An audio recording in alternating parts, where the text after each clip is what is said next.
Hi folks, I'm John Whidden and this is my friend Steve McLeod and welcome to This Sonic Obsession. Today we are going to take a look at bands that hit their peak with debut albums.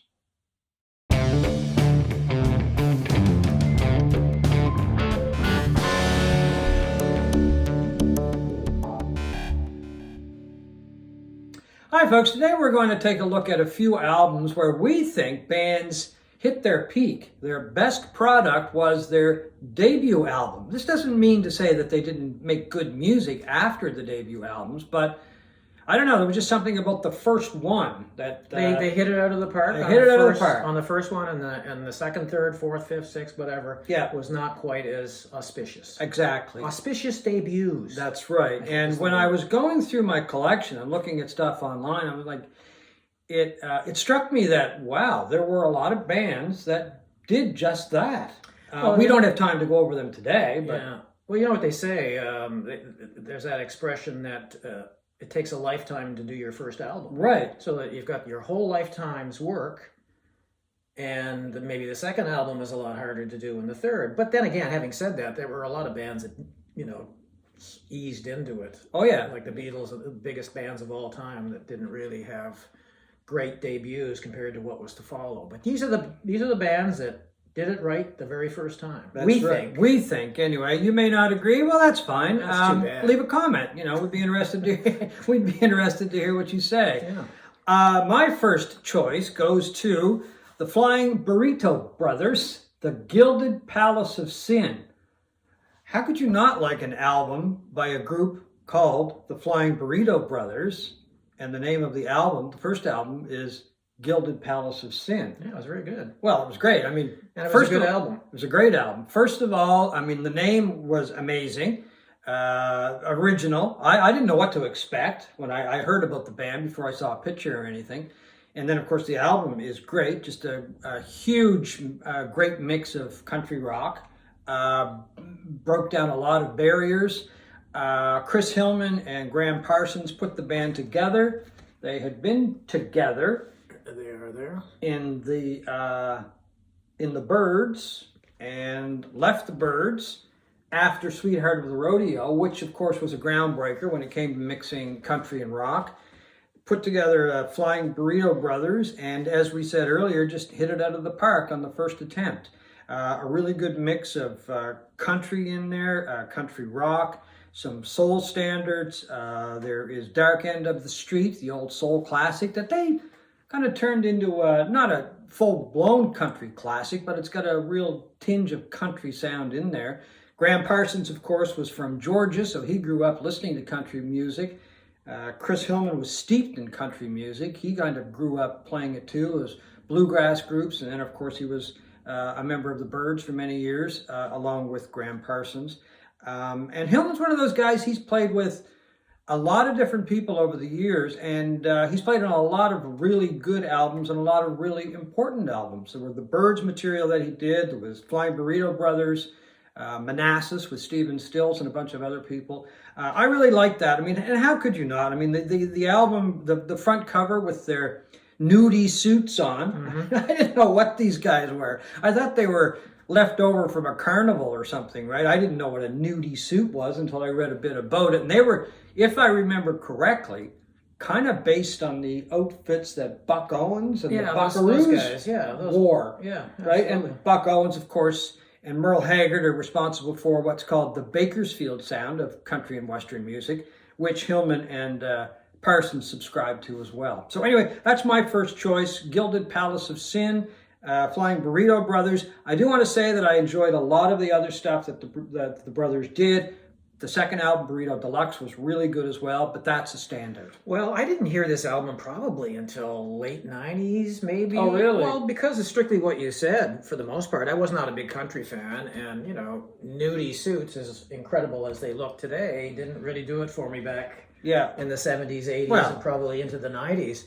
And but it is a fantastic record, and clearly very influential, and the steel guitar of Sneaky Pete on it just gives it that unique sound. I mean, he was just an amazing steel player, slide player, steel for the most part, I guess, lap steel. And he graced a lot of different albums, but that's when he first came into, I think, prominence as far as most people. Yeah, and likewise, Graham Parsons I didn't really get into until the last 20 years or so. I kind of ignored him for the most part. Because, okay. Just thinking I wouldn't like it. But anyway, my first choice is Chicago Transit Authority, which was the name of the band when this album came out. Until Chicago Transit Authority got a little ticked off and said, you can't use our name anymore. Yeah, and it was, if anybody has watched our top 10 favorite albums episode, this was in my top 10. One of the greatest albums ever made, which is kind of strange considering they really kind of descended into middle of the road schmaltz, a lot of the stuff as they continued on. So this is... Oh, I was in a car the other day and a friend of mine was playing something and some radio station mild, and If You Leave Me Now came on. And I said, turn that down, turn that on. My teeth are starting to rot. It's just so sweet and just... It's a shame. So mellow, yuck. Like, if you think of that kind of Chicago, the band that they became, and detest it, this is one of the greatest rock albums ever made. Yeah. And it was one of the greatest albums that came out of the 60s. They, along with Blood, Sweat, and Tears, were the first real rock bands to incorporate full horn sections in their bands. And it was a great combination of hard rock with great horns, the incredible guitar playing of Terry Kath, who, is one of those guys I've often wondered what he'd be doing if he had lived longer than he did. For those of you who don't know, he was playing with a gun and had an accident and killed himself. Yeah. I'm guessing it was by accident. I don't think they ever determined that it was suicide or anything. Yeah, it was a great loss, though. Great loss. Great loss. Fantastic guitar player. A guy that Hendrix loved as a guitar player. And this is just an incredible album from beginning to end. I never get tired of it. And Chicago 2, the second one, was in the ballpark. It was good. It was a good album. Yeah, it was a good Not album. as good as that, of course. Yeah, it was just a little, bit lower than this one in my estimation anyway. And then it quickly descended into... Yeah, I think Kath was around for... He was three or four albums. Yeah. And then, unfortunately, he died.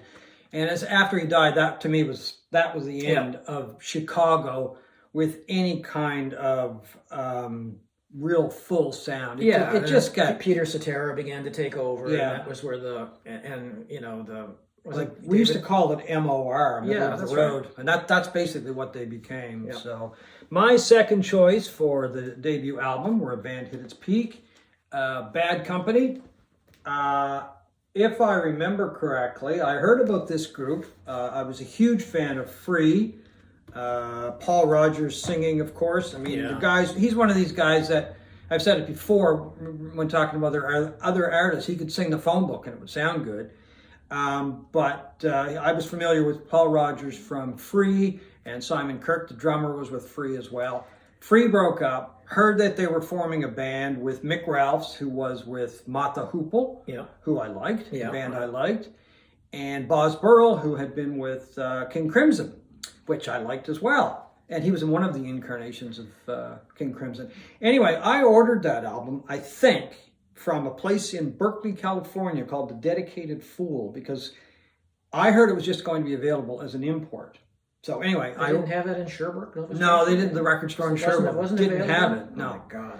So I used to get albums from this place in Berkeley called The Dedicated Fool. They had a great selection of stuff, a lot of imports and that kind of thing. Anyway, I got it, but of course, just as I got it, it was released in Canada, if I remember correctly. So anyway, that kind of unique little thing that I had going was kind of tossed out the window. Put it on, can't get enough, of course, opened it up, and it just never stopped. It just rocked all the way through. Beginning to end, it's one of the most fully realized albums you would ever hear from a band just starting out. Like it just blew me away, and it was so good from beginning to end.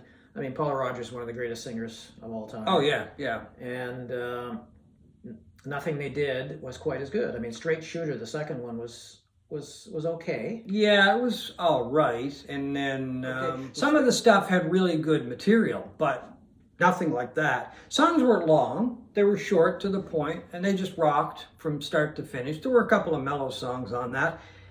I think, now I may be wrong on this count, but it might have been the first release on Zeppelin's Swan Song records. I believe so. Yeah, I believe it was as well. I think it was either that or an album by Maggie Bell. I can't remember exactly, but anyway, just a straight out rock and roll album. Just a great album. Bad Company by Bad Company. My next album, one of the best debuts of all time, is Marquee Moon by Television. Released in 1977. It came out of the highly influential CBGB scene in New York, where they were playing with contemporaries like the Ramones and Talking Heads and bands like that. But they have unfortunately become sort of lumped in with punk, and they're not really punk. They were too good of musicians, for one thing, to be punk. One of the few bands that had twin lead guitars with Tom Verlaine, the singer, and Richard Lloyd. And it's just an incredible listen as these two, the intertwining leads of the two players throughout this album is incredible. Post-punk, maybe you want to call it, new wave-ish, but unfortunately they never were able to repeat the quality of that album. Their next couple, they only produced 2 more studio albums, I believe. I think there was a live album or 2. And they just don't have the impact and the quality of this album, Marquee Moon. I think Verlaine's done some solo. Oh, he's had several solo albums, and they're pretty good. But this is his masterpiece, I think. Oh, okay. My next choice, I'm going to go back to 1978, and a buddy of mine and I were driving from Nova Scotia going to Cape Cod for a week or so, vacation. And as soon as we got around Boston, I turned to WRKO, because WRKO at the time was one of the top radio stations, AM radio stations, I might add, on the East Coast. Well, I guess even in North America. Known for playing the big hits, known for breaking artists, always just really good music. Anyway, they played this song called Just What I Needed. And it was one of those songs that just flew out of the radio. And you couldn't help but just get caught up in it. There was so much energy. There was a lot of attitude. I mean, the lyrics were great. It was kind of saucy. It just pounded and pounded and pounded. I'm like, who is this? I'd never heard of this. I'd never heard the song before. Because you got to remember, this was, as I said, back in the 70s, a lot of stuff that played in the States or England a long time before it even made it to Canada, right? So anyway, fell in love with the song because I'd heard it on the radio, Just What I Needed. I had to find the album. Couldn't find the album when I was in the States. That's because it wasn't. I don't think it was available then. Well, I guess they gave that radio station a tape of that song, and it became a big hit. Oh, I'd never heard that. I was just reading that the other day. And it sort of got the ball rolling, and then eventually this came out. I did get it, of course. This is the original copy. I mean, I've got a copy on CD as well. But anyway, I finally got it months later in Canada. And I was asking people, I was in radio at the time, and I was asking people in radio stations, have you got a song called Just What I Needed? No, they didn't have a song called Just What I Needed. Anyway, it finally did get released. It didn't become the huge hit that it was down in Boston, but you got to remember that the Cars were a Boston-based band, so the radio stations and the media in Boston got right behind them. But anyway, I love this album. It's got a lot of really good, just out-and-out rockers on it. But once again, here's a band that, I don't know, they kind of got lumped in, not so much with punk, but new wave, I guess. Yeah, I don't know what else you called them, really. Yeah. But they were totally original. There was nobody that sounded like the Cars in 1978 when that album came out. And there's elements of maybe the artiness of like early Roxy music in there, maybe. Yeah. With the keyboards and all of that. But nothing sounded like that, and me and my friends just went crazy over this. Everybody was buying the album, and this is a prime example of never being quite as good after that. They did produce some good albums after, like Candio. The next one was a pretty good album and all of that, but that was the high water mark for the Cars. Yeah, I think one of the driving forces behind this band was just that energy, and I think a lot of it was the drummer. David Robinson had been with the Modern Lovers for a while. I think he was the only member of the band that had played with a band that had got any kind of notice. And the other guys were just kind of around the Boston scene. There was Rick Ocasek, who obviously had a solo career after the Cars, and Benjamin Orr, who sang a lot of the lead songs. He had a couple of albums, or at least one solo album. Anyway, it's just a great album, and it's lived up. I mean, it still sounds today very good, and a lot fresh, of because fresh. It's totally original, and they were they made no bones about it. They were out to make hits, and they became one of the biggest hit bands of the late 70s and into the 1980s. And they got they did some mellow stuff down the road as well, but I mean, I think they, as you say, they just wanted to make some hits. But this first album to me is just a classic, and it's just such a great album that has songs that were meant for the radio. They're just what I needed. Driving Best songs. Friend's Girl. Oh yeah, I mean, that's one of the best. Turn it up and go. Driving song or driving albums of all time. Yeah. Put that on the thing and just blast it. And that's exactly where I heard it, was in the car on WRKO. Anyway, that's my third choice. My third is definitely Maybe by Oasis. The Kings of Britpop put this album out in 1994, and Kings of Attitude too. The Kings of Attitude. I mean, they were like two drunken football hooligans from Manchester, and their goal was to become the biggest band in the world, and they pretty much succeeded for a time. Well, for the UK, UK and Europe. They were pretty big in the States too. But they didn't become as big as they had hoped to. Let's put it that way. I think they would disagree with you, John. Oh well, they probably would. They would sneer at you and disagree. Well, that's a sneer from one of the Gallagher brothers would almost be a compliment. But they were out to be the sort of the antidote to the gloom and doom of grunge and the lack of melody of a lot of the alt rock groups, the independent groups that were kind of ruling the day at the time. They loved classic rock. They loved the Beatles. They loved big guitar solos, and they were out to make these rock anthems, memorable rock anthems, and they did. I mean, they succeeded there. Yeah. I mean, Noel Gallagher's, I think, the first song he ever presented to the band was Live Forever, which is just an incredible, arguably the best song that came out of Britpop in the 1990s.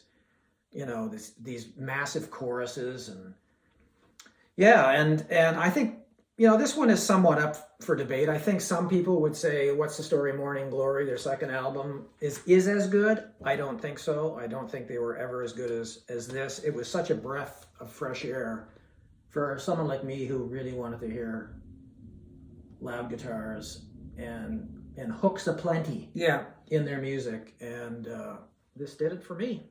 Will they ever get back together? That's the question. Of course they will. Do you think? I think so. Anyway, those are some of the debut albums that we think bands put out, and when they did, they hit their peak. This has been kind of fun, so we might try to make this a regular occurrence, because I was surprised at the number of albums that when I was going through my collection and reading that, oh wait, now that was their debut, and that's kind of the best thing they ever did. It really surprised me. So anyway, one of those things that we hope to look at again in the future. And we hope you've enjoyed this Sonic Obsession.